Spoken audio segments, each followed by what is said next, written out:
አሰላሙ አለይኩም ወራህመቱላሂ ወበረካቱ። ውድና የተከበራችሁ የቻናል ቤተሰቦች እንደምን አላችሁ? እንደምን ከርማችኋል? እንግዲህ ከባለፈው የቀጠለ ትረካችንን ዛሬም እንቀጥላለን። ወርቁን ማን ሰረቀው ክፍል 2። አንተ ያመሃል እኔ በሀጅ የምቀለደው አንተን አረከኝ ብዬ ማልቀስ ጀመርኩኝ። አማር ማልቀሴን ሳይ ግራ እየተጋባ ከምርሽ ነው እንዴ እያለ አፈጠጠ። ግራ ስለገባኝ ማልቀሴን ቀጠልኩኝ። አማር ወዲን እየመጣ ፈሪሁ በአላህ ተረጋጊ እያስጨነቅሽ ነው ብሎ እንባይን በጣቶቹ ጠራረጋቸው። ጣቶቹ ጉንጮቼ ላይ ሲያርፎ አንዳች ነገር ሰውነቴን ሲወረው ታወቀው። አማርና እኔ መታየት ጀመርን። ልክ ሲሳሳሙ እንዳቃጠሁ ፍቅረኛሞች እኔና አማር ሳናስበው እየተቀራረብን መጣን። ወዲያውኑ ሁለታችንም አንዳች ነገር ስቦን ወደ ኋላ ጎተተን። እኔ ሁለታችንን ማስደንግጦ ደንዝዣለሁ። አማር ጉሮሮን እንደመጥረግ አለና ይቅርታ ፈሪሁ አስቤው አይደለም ብሎኝ ተነስቶ መጣና በረንዳ ላይ ተቀመጠ። ፀሐይ ልትገባ ስለነበር ቅዝቃዜውና ንፋሱ ነበር። ግራ ተጋብቼ ቆይ ግን ምን መሆናችን ነው? እሱ ለኔ ስሜት ቢኖረውም እኔ ለሱ ምንም ቦታ የለኝም እና መቅረቡ ከየት የመጣ ነው? ደግሞ አማር ራሱ ፋሽን ይከተላል እንጂ በእጁ እንኳን ሴት ጨብጦ አያውቅም። ምን አይነት ቀን ነው? እዚህ ቤት የገባሁ ብዬ አማርን ወደ ተቀመጠበት የሱቅ በረንዳ በመስኮት በኩል ተመለከትኩት። አማር የሌለ ደብሮታል። እያየሁ ከኪሱ ስልክ አወጣና አናግሮ ሲጨርስ ምንም ሳይል ተነስቶ ሄደ። ጨነቀኝ። ለማን ነው የደወለው? የትስ ነው ሄደው? ይብስ ጭንቀቴ ልቤ በአፌ ሊያስተፋኝ ቀረው። ምንም ነገር አልቀረውም። ትንሽ ሰዓት እንደቆየው የሀጂ መኪና መጣ። መፈጠሬን ነው የጠላሁት። አማር ለሀጂ ነግሯቸው ማለት ነው። ግን እኮ ጥፋቱ የሁለታችንም ነው። የሀጂ መኪና ሞተሩ ጠፍቶ ከውስጥ የመኪናው በር ሲከፈት የሀጂ መኪና ተከፍቶ አማር ወረደ። ግን አማር በሀጂ መኪና ለምን መጣ? አማር ወደ ውስጥ እየገባ ዛሬ ሀጂን ዙፋን እኔ ልቆናጠጥ ነው ብሎ እየሳቀ ሀጂ ዙፋን ላይ ተቀመጠ። የቅድሙን ነገር እንደረሳው አማር የቆጥ የባጡን ሲያወራ እኔ ስገለፍጥ በመሃል ቆይ ግን አሚ የሀጂ መኪና ይዘህ የመጣው ምን አይነት ድፍረት ነው ብዬ ኮስተር አልኩኝ። የፌዝ መኮሳተር አማር ድምጹን ጎርነን ከርጎ ክቡርነቱ ዛሬ አይመጡም፣ ማታ አምሽተን ከዘጋን ታክሲ ስለምናጣ እንዳደርሶት ነው ሲለኝ ተያየንና ሳቀን። እኔና አማር እንዲህ ልንስቅ ቀርቶ ተግባብተን አውርተን እንኳን አናውቅም። በመሃል ሳቄን አቋርጬ ግን አሚ በአላህ የጠፋው ጋር አስጨንቆኛል። ወላሂ እንቅልፉላ መተኛት አልቻልኩም። ደግሞ ሀጂ በዚህ ነገር እምነቴ እንዲጠራጠሩ አልፈልግም። ምን ላድርግ በአላህ ብዬ ወደሱ ዞርኩኝ። አማር በጣም እንደተጨነኩ ይገብቶታል። ደግሞ ስትመጣ ፈሪህን እቃ ትሰጥሃለች ተቀበላት ብሎኛል። እሺ ምን እናድርግ ብሎኝ አጠገቤ ወንበሩን አስጠግቶ ተቀመጠ። በቃ የተፈጠረውን መንገድ ነው ያለን ምርጫ እሱ ነው ብዬ ፊቴን ወደ መስኮት አዞርኩኝ። እንባዬ ስለመጣ አማር ካየ እንዳይጨነቅ ብዬ ነበር። አማር ስለገባው እያለቀሽ ነው እንዴ? የኔ አልቃሻ በእምባሽን ጥረቂ አታብዡ። የሰው ነፍስ መሰለሽ እንዴ? አናታም ብሎ ወንበሩ ሄደ። ወደ ወንበሩ ሄደ። የአማር ስድቦች ስድብ ሳይሆኑ ምርቃት ነው የሚመስሉት። ስድቡን ሁሉ ያስቃል። እስቲ ፍረዱ አናታም ተብሎ ስድብ ምን የሚሉት ነው? አማር በር ላይ ሆኜ በመጣው እንዳይደብርሽ ፈታ ያልሽ ጠብቂ ብሎ ወጣ።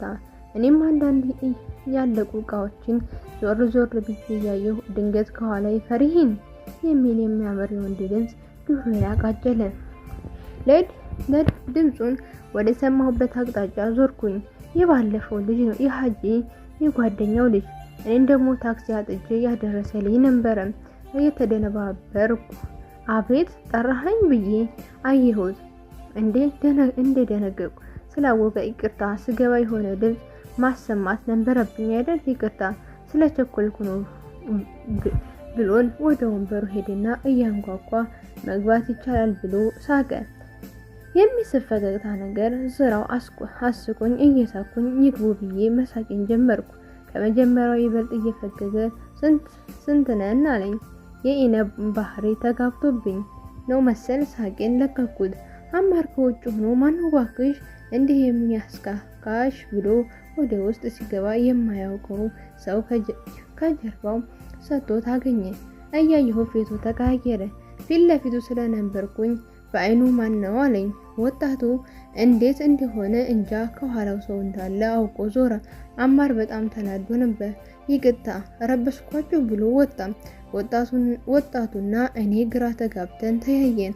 ወጣቱ ከተቀመጠበት እየተነሳ ሶሪ አላወቀኝም መሰለኝ ቆይ ላረጋጋው ብሎ ወደ ውጭ ሲወጣ አማርን አጣውና ተመለሰ። እኔም ዞሮ ሀጂ እንደማይመጡ ነግሬው አቤታቸው እንደሚሄድ ነግሮኝ ሄደ። እኔ ግን በስርዓቱ አልሸኘሁትም። የአማር እንደዛ መሆን ቢያናድደኝም አስጨንቆኛል። አማር የት ሄዶ ነው የፈረደባቸው ሀጂ ጋር ወይንስ? አማር ከሱቅ ከወጣ 2 ሰዓት ሞልቶታል። እስካሁን ግን አልመጣም። ሰዓቱ ከምሽቱ 1 ሰዓት ሆኗል። ጨነቀኝ። ስልኬን አውጥቼ በደወል ስልኩ ዝግ ነው። 2 ሰዓት ሞላ። ሱቁን ዘግቼ እንዳልሄድ ደግሞ ሀጂ አምሹ ብሏል። ምን ላድርግ? አማር ካልመጣ ደግሞ ታክሲ አላገኝም። በሀሳብ ስብሰለሰል ደንበኛዎቹ እየመጡ አጣደፉኝ። ሳላስበው 3 ሰዓት ሞላ። ደግሞ ዛሬ ሀዲርም ሀጂም አስፈቅዶ ቀን ሙሉ አልመጣም። እንደምንም ሱቁን መስኮቶች ዘጋግቼ በሩን እየቆለፍኩ ሳለ አማር ከኋላዬ ቆሟል። እንዳንቺ አስፈሪ እንስሳ እንዳየ ህፃን ክው ብዬ ቀረው። አማር ከእጅ ቁልፉን ተቀብሎኝ እየቆለፈ ለምን ፊት የማየት ከበደሽ መብትሽ እኮ ነው ብሎኝ ቆልፎ ወደ መኪናው ሄደ። እኔ አሁንም እንደደነዘዝኩኝ ቆሜያለሁ። ከድንጋጤ መንፈስ የተላቀቅኩት በመኪና ክላሲክ ነበር። አማር ነው እንዲገባ ምልክት መሆኑ ነው። እያንቀጠቀጠኝ ወደ መኪናው ገባው። ግን ምን አስደነገጠኝ?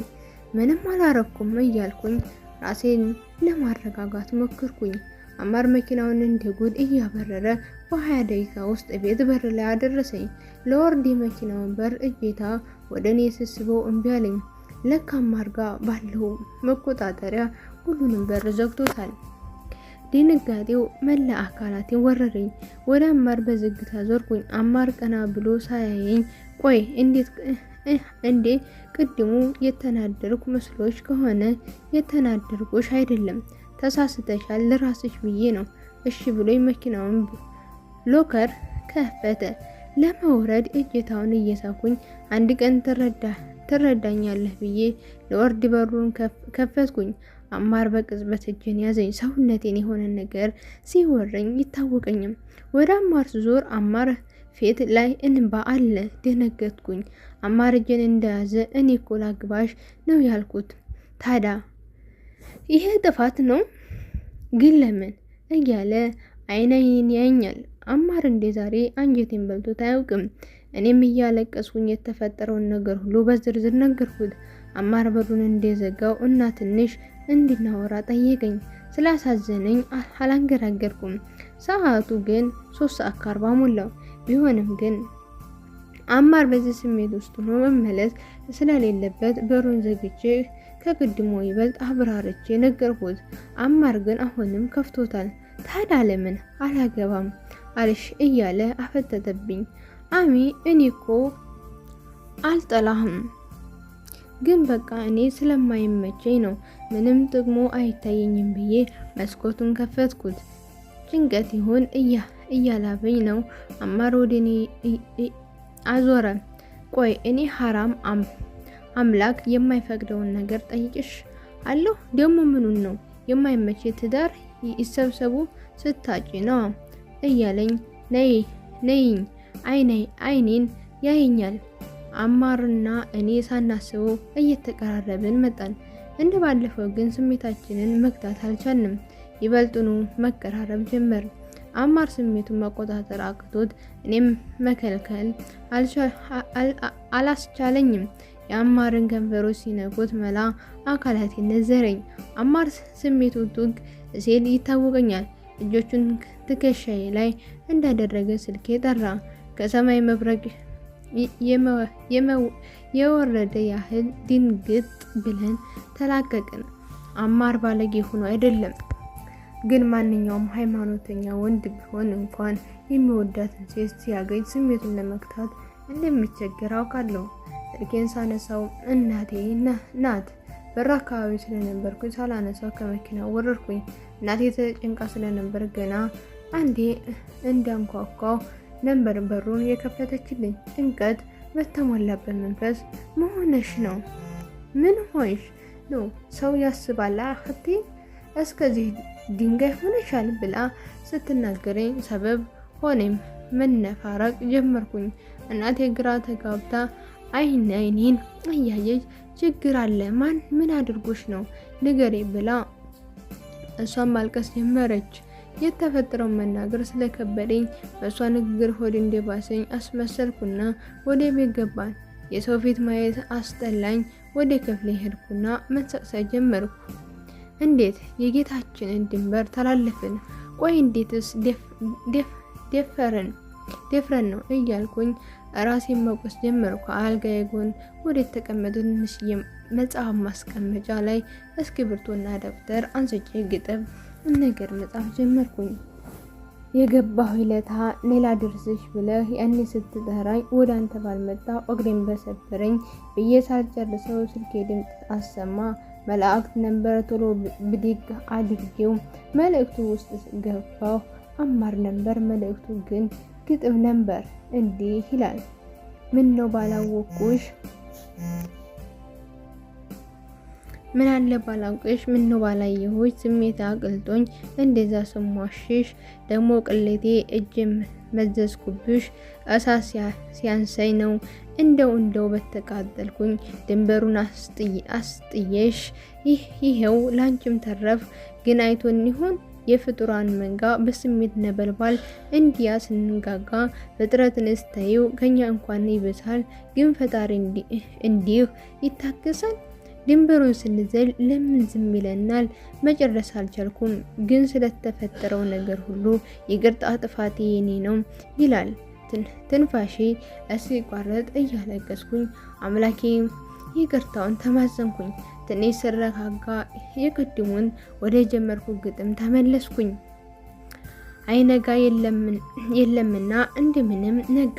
ከእንቅልፌ ተነስቼ ቁርሴን ሳልበላ ወደ ስራ ሄድኩኝ። ሱቅ እንደደረስኩ አጂ ከባለፈው ወጣት ጋር ውጭ ላይ ተቀምጠዋል። እንዴ በዚህ ጠዋት ምን እየሰሩ ነው? አጠገባቸው ደረስኩኝ። ሀጂ ደፍሬ ቀና ብዬ ማየት ከብዶኝ ወደ ውስጥ ለመግባት አንድ እግሬን እያነሳው ደህና አደራችሁ ሀጂ ብዬ ወደ ባንኮኒ ሄድኩኝ። ትንሽ እንደተቀመጥኩኝ ሀጂ ፈሪሁ ነይ ወደዚህ ይህንን እቃ አስገቢና ቦታ ስጂው ብለው ከወጣቱ ጋር ጨዋታቸውን ቀጠሉ። እኔ ግን ውስጥ ላይ ምንም ሰላም የለም፣ ጭንቅ ይለኛል። ከኸድር ጋር እቃዎቹን እያስተካከልን ሳለ እንዴ ማዞር ሲያረገኝ እዛው ቁጭ አልኩኝ። ኸድር ደንግጦ ፈሪህን ደህና ነሽ ወይ ወደ ቤት ለምን አትሄጂም ብሎ ከተሰቀለበት መሰላል ወርዶ ውሃ አመጣልኝ። ትንሻል እንደማለት ሲለኝ ተነስቼ ከኸድር ጋር መስራት ጀመርን። ኸድር አንደኛውን መደርደሪያ ሞልቶ ስለነበር ወረደና ወደ ጀርባ በኩል አዞረው። ኸድር ወዳለበት ጀርባ ለመሄድ ስል አዞረኝ። ተዝለፍልፌ አንድ ሰዓት በኋላ ስነቃ ሆስፒታል ነኝ። ሀጂ ወጣቱ አማረና ኢነብ ከበውኛል። ሁሉም ዙሪያዬን ከበው ይመለከቱኛል። የማያልፍ የለምና ይሄ ቀን አለፈ። በሳምንት ስራ ገባው። ሀጂ ፊታቸውን አተኮሩብኝ። ግራ ተጋባው። ሰላምታ ብሰጣቸውም መልሳቸው ከአንገት በላይ ሆነብኝ። ወደ ውስጥ ገብቼ ባንኮኒው ላይ ልቀመጥ ስል ሀጂ እየተቆጡ አምኝሽ ነበር፣ ታዲያ እንዴት እምነትሽን በላሽ? ሁሉንም ነገር አማር ነግሮኛል። አላምናቸውም። ሁለታችሁንም እንደ ልጅ ባቀረብኩሽ ምላሽ ይህ ነው እያሉ አንቧረቁብኝ። ከዚህ በላይ መስማት ስለ አላስችለኝም እና ጥያቄው ወጣው።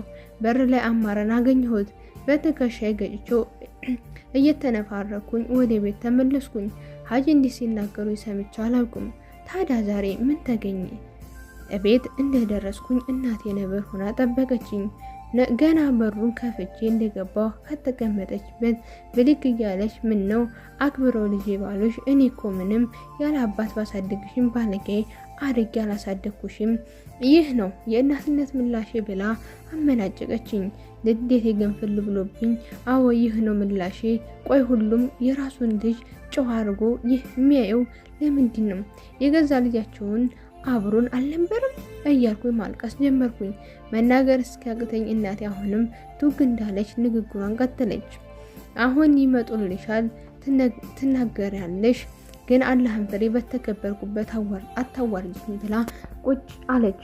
ወደ ክፍሌ ለመሄድ ገና እግሬን ሳነሳ ድግ ተንኳኳ። በሩን ለመክፈት የያዝኩትን ቦርሳ ፍራሽ ላይ ወርውሬ በሩን በወክፈት ወደ ግቢው አቀናም። ግን ማን ይሆን በዚህ ሰዓት እኛ ቤት ማን ሊመጣ ይችላል ብዬ በሩ ጋር እንደደረስኩ የበሩ መከርከሪያ ስቤ በሩ ወደ እኔ ሳብኩኝ።